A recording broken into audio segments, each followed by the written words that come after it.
Bonjour à tous. Alors aujourd'hui, je vous propose un petit exercice pour travailler les équations cartésiennes de plans.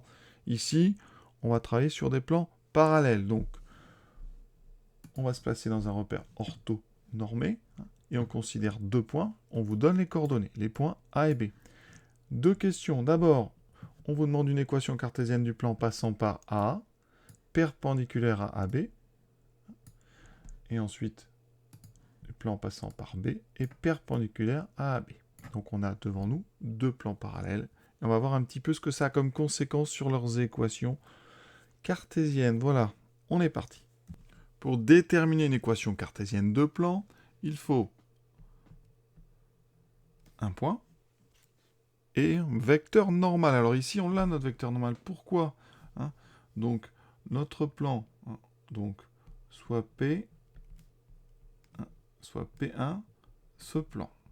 Qu'est-ce qu'on sait? On sait que le point A appartient à P1, ça c'est une première info, et on sait bien, que le vecteur AB est un vecteur normal de P1. Et ça c'est intéressant parce qu'on sait qu'il y a un lien direct entre les coordonnées des vecteurs normaux et les équations cartésiennes des plans. Donc mon vecteur AB, ses coordonnées, alors ici, le point A, donc 1, 2, 3, B c'est 0, moins 2, moins 4, donc coordonnées de AB, c'est coordonnées de B, donc 0, moins 1, moins 1, moins 2, moins 2, moins 4, moins 4, moins 3, moins 7. Donc ça, c'est un vecteur normal de P1. Il faut savoir que des vecteurs normaux, quand on en a un, on en a une infinité. Il suffit de multiplier votre vecteur par un nombre non nul. Ici, on a moins 1, moins 4, moins 7. C'est pas très pratique, donc on va plutôt prendre comme vecteur normal l'opposé de AB. Alors ici, ça sera tout simplement BA. Ça sera 1, 4, 7. Vous voyez, c'est beaucoup plus pratique. On n'a plus de signe moins devant. Une fois qu'on a ce vecteur normal, d'accord, et qu'on a un point, eh bien on va avoir en quelques secondes une équation cartésienne. Alors, donc, AB normal de P1, BA est aussi un vecteur normal, donc normal de P1. Donc, le plan P1 admet une équation cartésienne sous la forme, donc 1x plus 4y plus 7z plus d égale 0. On a quand même ici d, un nombre à trouver. Comment on va le trouver? En utilisant l'appartenance d'un point. On sait que le point A appartient à notre plan P1. Ça veut dire qu'en remplaçant x, y et z par les coordonnées de notre point A, donc ici, je vais les rappeler. Donc A, c'est 1, 2, 3. Et en remplaçant par ces coordonnées, ça me donnera une égalité vraie. Donc j'ai 1 plus 4 fois YA.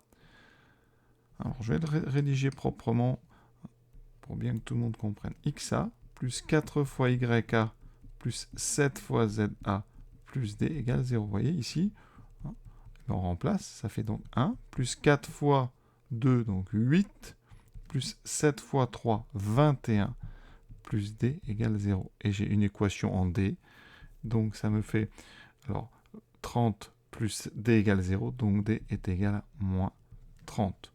Donc l'équation de mon premier plan, c'est X plus 4Y plus 7Z moins 30 égale 0. Alors ça, c'est une équation, j'insiste, cartésienne du plan. Il y en a une infinité, vous pouvez la multiplier par 2, par 3, par 4. Ceux qui n'ont pas changé de vecteur, qui ont gardé moins 1, moins 4, moins 7, vous aurez une autre. Vous avez dû tomber sur moins x, moins 4y, moins 7z, plus 30 égale 0. Les deux sont équivalentes. On regarde tout de suite sur GeoGebra. Alors, mes deux points A et B. Ensuite, à droite AB. Et là, tout de suite, je vais vous montrer donc le plan donc passant par A. Donc le voici. Vous voyez, il passe par A et la droite est orthogonale donc à ce plan, perpendiculaire. Alors, je rappelle ce que ça veut dire, tant qu'on est sur GeoGebra. Une droite est orthogonale à un plan, ça veut dire que vous pouvez prendre n'importe quelle droite dans le plan. Donc, vous voyez, je vais en prendre deux. Voilà. ici je vais tracer ces deux droites, je vais tracer à droite, voilà. Et à chaque fois que vous tracez des droites dans le plan, eh bien, la droite, donc ici orthogonale, hein, eh bien, elle sera en angle droit, elle sera perpendiculaire à toutes les droites du plan. Il suffit de se mettre sous un bon angle et on le voit assez bien. Donc vous voyez, sur GeoGebra, hein, on a l'équation ici. On nous annonce x plus 4y plus 7z égale 30. C'est ce qu'on a trouvé. Hein. C'est la même que moi ici, sauf qu'on a ajouté 30 des deux côtés. Donc notre calcul était bon. Alors maintenant, on vous demande une deuxième équation de plan, un plan qui serait parallèle, donc un plan qui passerait par B et qui aurait comme vecteur normal AB. Alors ce plan, il a le même vecteur normal que notre premier plan ici en rose. Donc ce plan, il va être parallèle. On va le regarder tout de suite. On a ceci. Voilà, c'est des plans donc parallèles. Ils ont des vecteurs normaux identiques. Eh bien, il y a une particularité quand on a des plans parallèles, puisque les vecteurs normaux, on peut prendre les mêmes. Vous avez des mêmes débuts d'équation, vous voyez. Sur GeoGebra, on nous annonce x plus 4y plus 7z, mais cette fois-ci égale à moins 36. La seule chose qui va changer, en fait, dans notre calcul, vous allez voir, c'est la valeur de d. Et ensuite, eh bien, on peut généraliser ça. Si je prends un point C n'importe où sur la droite, que je trace le plan qui passe par ce point C, eh bien, quand je vais faire bouger le point C, regardez l'équation. Ici, c'est toujours x plus 4y plus 7z. Eh bien, l'équation, tout le début de l'équation ne change pas. Il n'y a que la valeur du d ici qui change. Et donc, des plans parallèles ont des équations quasiment identiques. La seule différence, ça va être la constante. Et donc, on va retrouver ça dans cet exercice. Donc, la question 2, on a toujours les mêmes vecteurs normaux, puisque le plan est toujours perpendiculaire à AB, donc vecteur normal AB ou BA.